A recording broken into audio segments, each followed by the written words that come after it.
Beware of neighbors bearing tannis root charm necklaces. It's good advice generally, but seriously, if a neighbor gives you one and implores you to wear it, just probably don't. Unfortunately for Mia Farrow's Rosemary Woodhouse, there's no getting around pushy neighbors or her own husband in the soul-shredding psychological horror, Rosemary's Baby. Where's the baby?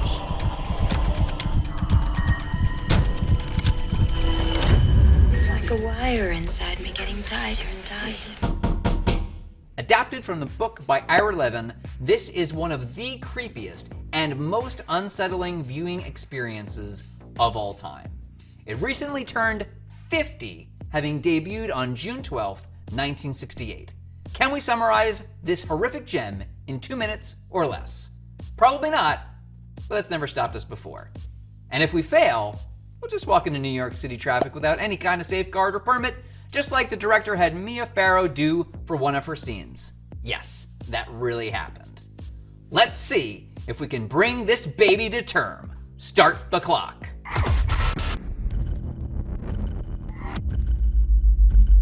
Rosemary and her struggling husband, Guy, played by John Cassavetes, move to a new apartment, which is much too big for a couple with that kind of income. They meet their way intrusive neighbors, Roman and Minnie Cassavetes, and within a couple of days, Guy's luck as an actor turns around because another actor that took a part he wanted suddenly became blind. He's so happy that he decides he wants to have a baby with Rosemary. They get down to business, Rosemary becomes pregnant after a highly unsettling dream, which could also be real. It features a lot of old naked people having a ritualistic key party, and all the keys belong to Rosemary. The Cassavetes send her to a new doctor, start her on some herbal supplements, and slowly transform her into a pregnant golem. At this point, Rosemary starts to believe something is wrong after a series of horrible pains, and a friend sends her a book about witches. She comes to believe that almost everyone in her life is involved in some kind of witch-like cult. Turns out she's right, and has had enough, so she escapes to another doctor that she thinks she can trust. Unfortunately, this doctor is played by Charles Grodin in his feature film debut, so he wastes no time in betraying her. She runs from her husband and the cult doctor through her own apartment and is ultimately held down in drugs so the baby can be delivered. When she comes to, she is told by her very chipper husband that the baby is dead. Guy blames her behavior on prepartum hysteria and continues to be the worst person alive. Still, she hears crying through the very thin walls of the apartment. Eventually, she finds that her baby is very much alive, though the now successful Guy, who quite literally made a deal with the devil, is not the father. Satan is the father! The neighbors and the rest of the cult celebrate, and Roman implores Rosemary to just be a mother. The movie is very loyal to the original book, with Levin himself saying that he thinks it's the best book adaptation of all time, but also it's basically the book just filmed.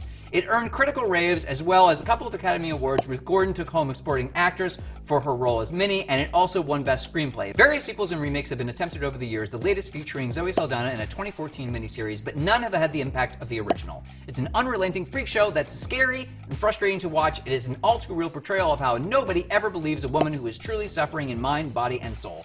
Also, it was adapted and directed by Roman Polanski, so gross. Stop the clock! Honestly, I don't know if I care if we made it or not. I don't feel so great. I mean, it was kind of fun in a necrophile kind of way, but it had a chalky undertaste. Look, you don't have to join if you don't want to. Just be a mother to your baby. I'm gonna run now and get famous. Pain be gone, I'll have no more of thee. That's how they talked in the old times. Bye.